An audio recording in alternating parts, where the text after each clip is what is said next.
After breakfast, Emily Brent had suggested to Vera Clathon that they should walk to the summit again and watch for the boat. Vera had accepted. The wind has freshened. Small white crests were appearing on the sea. There was no fishing boats out and no sign of the motor boat. The actual village of Sticklehaven could not be seen, only the hill above it. A jutting out cliff of red rock concealed the actual little bay. Emily Brent said, "The man who brought us out yesterday seemed a dependable sort of person. It is really very odd that he should be so late this morning." Vera did not answer. She was fighting down a rising feeling of panic. She said to herself angrily, "You must keep cool. This isn't like you. You have always had excellent nerves." Aloud, she said, after a minute or two, "I wish he could come. I, I just want to get away."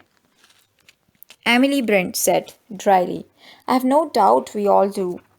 Vera said, "It's all so extraordinary. There seems no meaning in it at all." The elderly woman beside her said briskly, "I'm very annoyed with myself for being so easily taken in. Really, that letter is absurd when one comes to examine it. But I had no doubts at time. None at all." Vera murmured mechanically, "I suppose not. One takes things for granted too much," said Emily Brent. Vera drew a deep, shuddering breath. She said, "Do you really think what you said in breakfast?" "Be a little more precise, my dear. To what in particular are you referring?" Vera said in a low voice. "Do you really think that Rogers and his wife did away with that old lady?" Emily Brent gazed thoughtfully out to the sea. Then she said, "Personally, I'm quite sure of it. What do you think?" "I don't know what to think," Emily Brent said. "Everything goes to support the idea. The way the women fainted and the man dropped the coffee tray, remember? Then the way he spoke about it. It didn't ring true. Oh, yes, I'm afraid they did it." Vera said, "The way she looked, scared of her own shadow. I've never seen a woman so frightened. She must have been always haunted by it." Miss Brent murmured, "I remember a text that hung in my nursery as a child. 'Be sure thy sin will find thee out.' It's very true that. 'Be sure thy sin will find thee out.'" Vera scrambled to her feet. She said, "But, Miss Brent, in that case—" "Yes, my dear, the others." "What about the others?" "I don't quite understand you." "All the other accusations? They, they weren't true? But if it's true about the Rogers—" She stopped, unable to make her chaotic thought clear. Emily Brent's brow, which had been frowning perplexedly, cleared. She said, "Ah, I understand you now. Well, there is that Mr. Lombard. He admits to having abandoned 20 men to their deaths," Vera said. "They were only natives." Emily Brent said sharply, "Black or white, they are our brothers."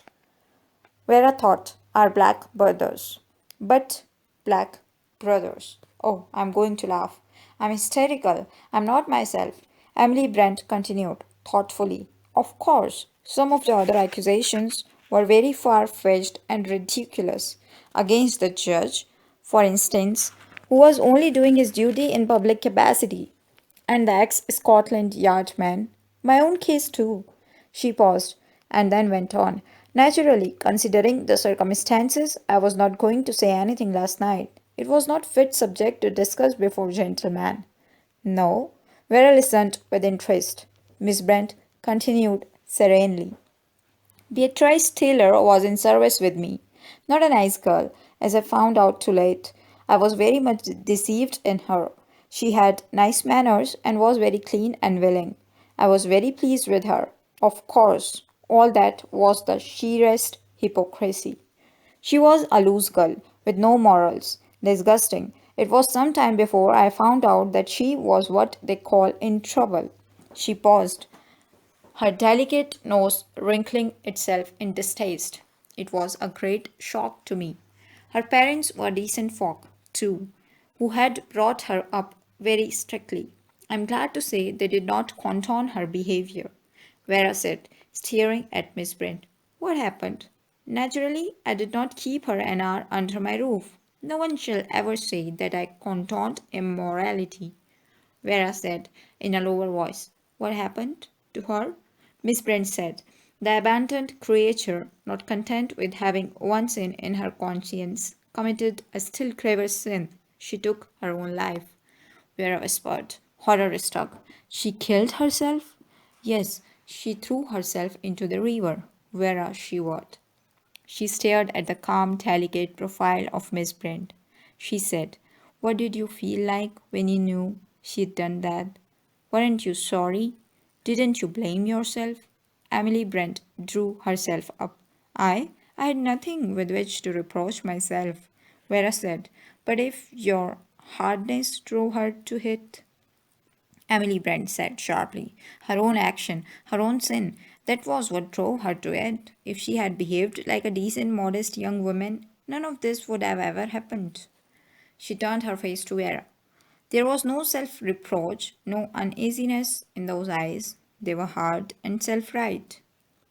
Emily Brent sat on the summit of the Soldier Island, encased in her own armor of virtue. The little elderly spinster was no longer slightly ridiculous to Vera. Suddenly, she was terrible.